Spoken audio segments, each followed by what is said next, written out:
Shalom, saat ini pendeta mau membahas sedikit yang menarik di khotbah minggu kita tanggal 7 Maret 2021. Bahan khotbah kita diambil dari Keluaran 20 ayat 1-11.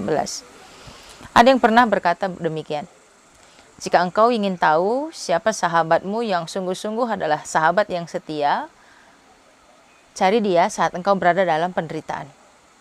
Karena saat engkau dalam penderitaan, kau bisa tahu mana sahabat yang betul-betul setia dan mana yang tidak.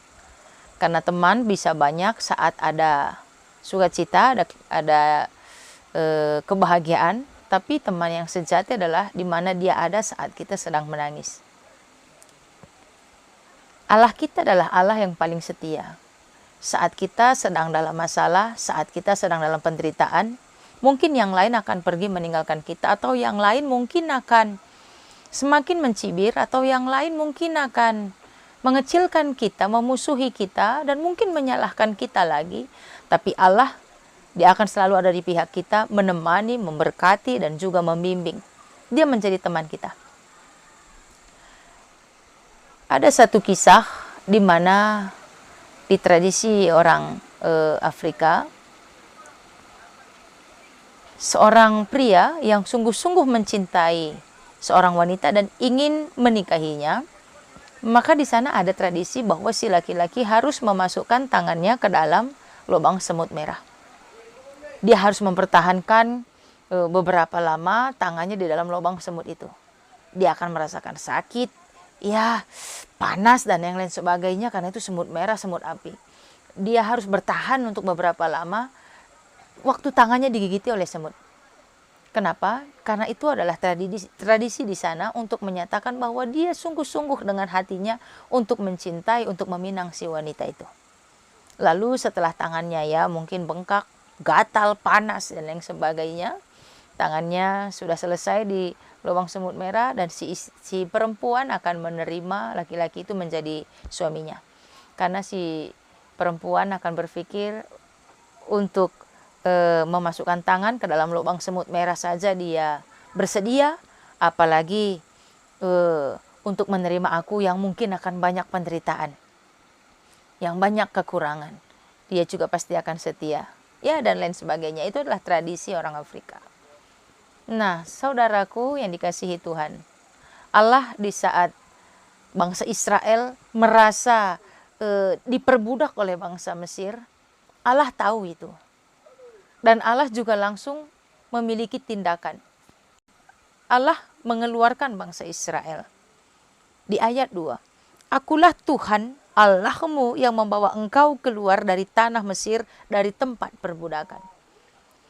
Yang luar biasanya di ayat ini, ayat 1 sampai ayat 11 adalah yang menarik ini di ayat 2. Akulah Tuhan Allahmu yang membawa engkau keluar dari tanah Mesir, dari tanah perbudakan. Dengan kata lain, aku tahu engkau bagaimana. Aku tahu apa yang kau rasakan. Aku tahu semua kepedihanmu. Aku tahu semua kesedihanmu. Aku tahu beban di hatimu. Aku tahu itu semua, oh Israel. Sehingga akulah Tuhan Allahmu yang membawa engkau keluar dari tanah Mesir, dari tempat perbudakan. Lalu jika kita masuk lagi ke bahan bacaan kita, Matius 22 ayat 37 sampai 4. Jawab Yesus kepadanya, kasihilah Tuhan Allahmu dengan segenap hatimu dan dengan segenap jiwamu dan dengan segenap akal budimu. Itulah hukum yang terutama dan yang pertama. Sama seperti saat Daud bertanya di dalam Mazmurnya, saat kulihat ke gunung-gunung, dari manakah datang pertolonganku? Pertolonganku adalah hanya dari Tuhan saja. Kekasih Tuhan, seperti seorang lelaki yang jatuh cinta kepada seorang wanita tadi yang harus dengan tradisinya memasukkan tangannya ke dalam lubang semut, dia rela digigiti oleh semut merah hanya untuk mengambil cinta si wanita. Kekasih Tuhan, kalau Tuhan sendiri sudah rela membuktikan bahwa aku mau menderita denganmu. Kalau Yesus sendiri juga pernah melakukan bahwa aku mati untukmu, supaya engkau menjadi dekat dengan Allah dengan kematianku. Pertanyaannya sekarang adalah, maukah kita dengan penderitaan-penderitaan yang kita miliki, dengan kesedihan yang kita miliki, dengan beban hidup yang kita miliki, atau dengan kata lain, tanda petik, kita digigit-gigit bukan hanya dengan semut merah, tapi digigit oleh penderitaan-penderitaan hidup ini. Dan maukah kita walaupun digigit dengan penderitaan-penderitaan hidup kita, dengan penyakit-penyakit, atau rencana pernikahan yang hampir ambiar, atau kematian orang tua karena penyakit atau karena COVID-19. Tapi maukah engkau dengan penderitaan yang digigit, walaupun kau merasa sakit, tubuhmu mungkin bengkak-bengkak, panas, gatal dan yang lain sebagainya, tapi maukah engkau tetap setia kepada Allah, di mana Allah adalah teman yang paling setia. Tuhan sudah menunjukkan bahwa aku mencintaimu, aku mengasihimu, aku mau menjadi temanmu. Dan saat ini, ya mungkin ini juga jadi perenungan bagi kita. Saat kita menghadapi masalah yang berat, sakit penyakit yang tidak kunjung sembuh, rencana perkawinan yang selalu tertunda, atau bahkan ya pikiran ini sudah mulai jauh melanglang buana. Pantaskah dia tetap menjadi pasangan hidupku atau tidak? Atau pekerjaan yang selama ini kita tekuni tapi sekarang sudah tidak dalam genggaman lagi lah kita bilang. Maukah engkau bertahan menjadi sahabat yang setia, menjadi teman yang setia kepada Allah kita? Allah yang tetap setia meminta kepada kita, jangan ada padamu Allah lain di hadapanku. Jangan membuat bagimu patung yang menyerupai apapun yang ada di langit di atas, atau yang ada di bumi di bawah, atau yang ada di dalam air di bawah bumi. Jangan sujud menyembah kepadanya atau beribadah kepadanya, sebab aku, Tuhan Allahmu, adalah Allah yang cemburu, yang membalaskan kesalahan bapa kepada anak-anaknya, kepada keturunan yang ketiga dan keempat dari orang-orang yang membenci aku. Tetapi aku menunjukkan kasih setia kepada beribu-ribu orang, yaitu mereka yang mengasihi aku dan yang berpegang pada perintah-perintahku. Jangan menyebut nama Tuhan Allahmu dengan sembarangan, sebab Tuhan akan memandang bersalah orang yang menyebut namanya dengan sembarangan. Ingatlah dan kuduskanlah hari Sabat. 6 hari lamanya engkau akan bekerja dan melakukan segala pekerjaanmu. Tetapi hari ketujuh adalah hari Sabat Tuhan Allahmu. Maka jangan melakukan sesuatu pekerjaan, engkau atau anakmu laki-laki atau anakmu perempuan atau hambamu laki-laki atau hambamu perempuan atau hewanmu atau orang asing yang ada di tempat kediamanmu.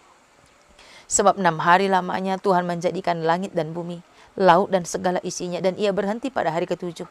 Itulah sebabnya Tuhan memberkati hari Sabat dan menguduskannya. Ini juga menarik satu lagi. Jika Allah adalah setia, dia meminta kita juga setia kepada Allah. Ya samalah dengan kita, dengan pasangan hidup kita atau pacar kita. Saat masih berteman-teman saja atau masih pacaran saja, kita mau dia tetap setia kepada kita. Walaupun toh nanti ada yang bilang sebelum janur kuning berkembang, dia bisa saja pergi, ya kan, meleong. Tapi sama seperti kita manusia, kita ingin ya setialah. Pasangan hidup kita setia, pacar kita setia, teman kita pun kita inginkan yang setia kepada kita. Tapi kalau tidak setia, ya mungkin kita juga akan pergi.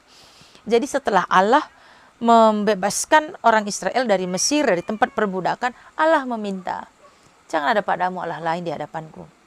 Jangan sujud sembah kepadanya. Yang menarik berikutnya adalah, sebab aku Tuhan Allahmu adalah Allah yang cemburu, yang membalaskan kesalahan bapa kepada anak-anaknya, kepada keturunan yang ketiga dan keempat dari orang-orang yang membenci aku. Allah memiliki kasih yang luar biasa, tapi kasihnya adalah kasih yang tidak murahan. Dia kasih tapi memiliki ketegasan. Tapi kasih yang luar biasa ada di ayat ke-6. Tetapi aku menunjukkan kasih setia kepada beribu-ribu orang, yaitu mereka yang mengasihi aku dan yang berpegang pada perintah-perintahku. Saudaraku yang dikasihi oleh Tuhan, luar biasa ternyata Allah kita. Ya, dia memang Allah yang tegas, tapi coba kita bandingkan. Dia akan menghukum, membalaskan kesalahan bapa kepada anak-anaknya, kepada keturunan yang ketiga dan keempat. Kepada keturunan ketiga dan yang keempat. Sampai yang keempat. Dari orang-orang yang membenci. Tapi Allah menunjukkan kasih setianya kepada beribu-ribu orang. Jika kita bandingkan dari keturunan ketiga keempat dengan beribu-ribu orang, tentu ternyata di sini Allah memiliki kasih yang luar biasa banyaknya. Kekasih Tuhan, pertanyaannya untuk jadi kita renungkan saat ini adalah, saat engkau memiliki masalah, saat engkau dihujani oleh semua penderitaan, penyakit, keraguan dan yang lain sebagainya, kegagalan, engkau merasa sendiri di tengah keramaian. Jika engkau merasa engkau adalah orang yang pernah dibebaskan oleh Allah, mungkin dari masalah hidupmu yang lalu, atau dari penyakit yang lalu, atau dengan kesehatan, ataupun juga dengan pekerjaan yang engkau miliki sekarang. Jika engkau adalah orang yang pernah dibebaskan oleh Allah, coba ingat-ingat. Coba ingat-ingat kembali. Apakah engkau adalah orang yang pernah dibebaskan oleh Allah dari sakit penyakit mungkin? Saat mencari pekerjaan mungkin, atau saat mencari jodoh, atau saat engkau tidak memiliki teman dan engkau merasa dibebaskan oleh Allah. Pertanyaan yang mungkin dapat kita renungkan adalah, apakah engkau masih setia kepada Allah dengan mencintai Allah sepenuh hatimu, jiwamu, dan akal budimu? Tanda ini selalu kita berikan. Ya, ada yang bilang ini tanda love, tapi ada juga yang bilang ini adalah degup jantung. Seorang bayi yang pertama ada dalam kandungan ibunya dan diperiksa ke bidan, itu bukan lain hanyalah detak jantung. Detak jantunglah yang pertama kali didengar oleh bidan yang menandakan bahwa adanya kehidupan baru. Dep, dep, dep, dep, dep. Dan inilah tanda jantung. Kalau bahasa Inggrisnya heart. Heart atau bahasa Indonesianya adalah hati. Itulah hati, itulah heart, itulah jantung. Jantung adalah kehidupan manusia pertama kali. Jika engkau mencintai Allah dari hatimu, dari seluruh hidupmu, engkau akan selalu setia dan mencintai Allah.